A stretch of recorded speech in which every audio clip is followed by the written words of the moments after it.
Well, it's a pleasure to welcome Prime Minister Netanyahu back to the Oval Office.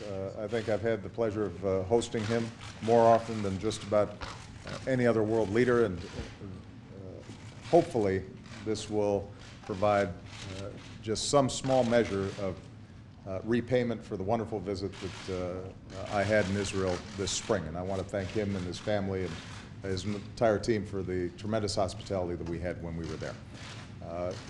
Prime Minister and I were just talking about the fact that these are hectic times, and nowhere is that more true, obviously, than in the Middle East. And so we've had an opportunity for a wide-ranging discussion about a range of issues. I commended him for entering into good faith negotiations with the Palestinian Authority in discussing how we can resolve what has been obviously one of the biggest challenges for a very long time in the region. And both Prime Minister Netanyahu and President Abbas have assigned outstanding negotiators.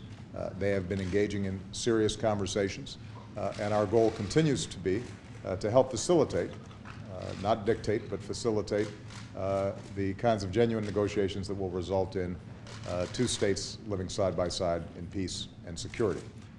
And we have a limited amount of time to achieve that goal, and I appreciate the Prime Minister's courage in being willing to step forward on behalf of that goal. We had an opportunity to discuss the situation in Syria. Obviously, we have a broad set of strategic concerns in Syria.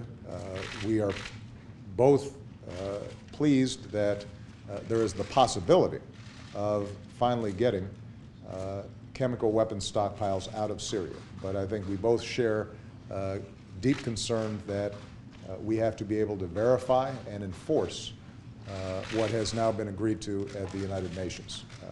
Chemical weapons inside of Syria obviously have threatened Syrian civilians, but over the long term also pose a threat to Israel. And we want to make sure that we get those indiscriminate, horrible weapons out of there. And so we are consulting with the international community on these issues, and I shared with the Prime Minister our belief that we have to move with speed and dispatch in actually making sure that the agreement that was arrived at in the United Nations is followed through on. In addition, we have the larger question of how to deal with the civil war that's taking place in Syria, and given Israel's significant interests in the spillover effects of activities there, we will be consulting very closely with them.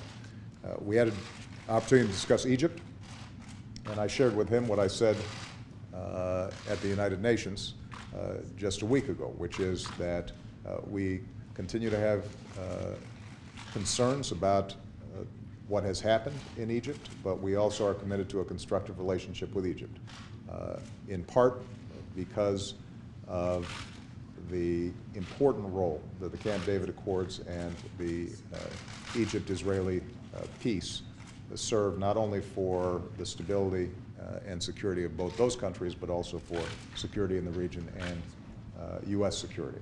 So we will continue to work with the Egyptian government, although urging them and pushing them in a direction that is more inclusive and that meets the basic goals of those who originally sought for more freedom and more democracy in that country.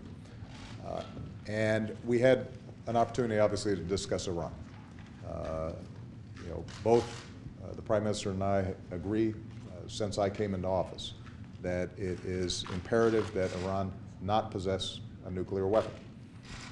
That is important for American security. It is important for Israeli security. It's important for world security, because we do not want to trigger a nuclear arms race in the most volatile region in the world. And given the statements and actions from the Iranian regime in the past, the threats against Israel, the acts against Israel, it is absolutely clear that words are not sufficient, that we have to have actions that give the international community confidence that, in fact, they are meeting their international obligations fully, and that they are not in a position to have a nuclear weapon. What I also shared with the Prime Minister is that because of the extraordinary sanctions that we have been able to put in place over the last several years, the Iranians are now prepared, it appears, to negotiate. We have to test diplomacy. We have to see if, in fact, they are serious about their willingness to abide by international norms and international law and international requirements and resolutions. We, in good faith, will approach them, indicating that it is our preference to resolve these issues diplomatically. But we enter into these negotiations very clear-eyed. They will not be easy, and anything that we do will require the highest standards of verification in order for us to provide the sort of sanctions relief that I think they are looking for. So we will be in close consultation with Israel and our other friends and allies in the region during this process. And our hope is that we can resolve this diplomatically. But as President of the United States, I've said before, and I will repeat, that we take no options off the table, including military options, in terms of making sure that we do not have nuclear weapons in Iran that would destabilize the region and potentially threaten the United States of America. In all of this, our unshakable bond with the Israeli people is stronger than ever. Our commitment to Israel's security is stronger than ever. And we are very much looking forward to continuing to work with our friends in Israel to make sure that U.S. security interests are met, Israel's security interests are met, but hopefully that we can also bring about greater peace and greater stability in a region that has been racked with violence and tensions for far too long. And I appreciate the Prime Minister's views. He is always candid, and we're always able to have not only a good working relationship at the prime ministerial level, but also because of the outstanding work that our staffs do. So, Mr. Prime Minister, welcome. Thank you very much. Thank you. Thank you. Thank you. Well, Mr. President, thank you for welcoming me and my delegation on what I know is a very busy day for you. In Washington today, there are many things on your plate. But I know that you know, and the American people know, that there is no better ally, more reliable, more stable, more democratic, other than Israel in a very broad, dangerous place. So I welcome the opportunity that we're having to discuss how we work closely together to address the enormous challenges that face both of us. And I think of those, the most important challenge is preventing Iran from developing nuclear weapons. I appreciate deeply the fact that you have made clear that you remain committed to this goal. I also appreciate the statement you made that Iran's conciliatory words have to be matched by real actions, transparent, verifiable, meaningful actions. Iran is committed to Israel's destruction. So for Israel, the ultimate test of a future agreement with Iran is whether or not Iran dismantles its military nuclear program. We have a saying in Hebrew, we call it Mifchan HaTotza'ah. You would say it in English, what's the bottom line? And the bottom line, again, is that Iran fully dismantles its military nuclear program. In this regard, I want to express my appreciation to you for the enormous work that's been done to have a sanctions regime in place to thwart Iran's pursuit of nuclear weapons. I believe that it's the combination of a credible military threat and the pressure of those sanctions that have brought Iran to the negotiating table. I also believe that if diplomacy is to work,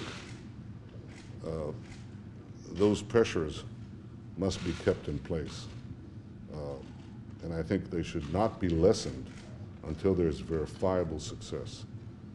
And in fact, it is Israel's firm belief that if Iran continues to advance its nuclear program during negotiations, the sanctions should be strengthened.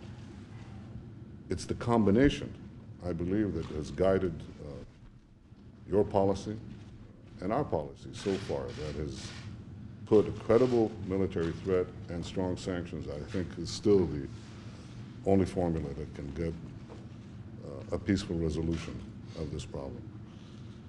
Mr. President, we discussed many issues, but I want to use this opportunity to thank you, Secretary of State Kerry, and others in your administration for helping to advance peace between Israel and the Palestinians.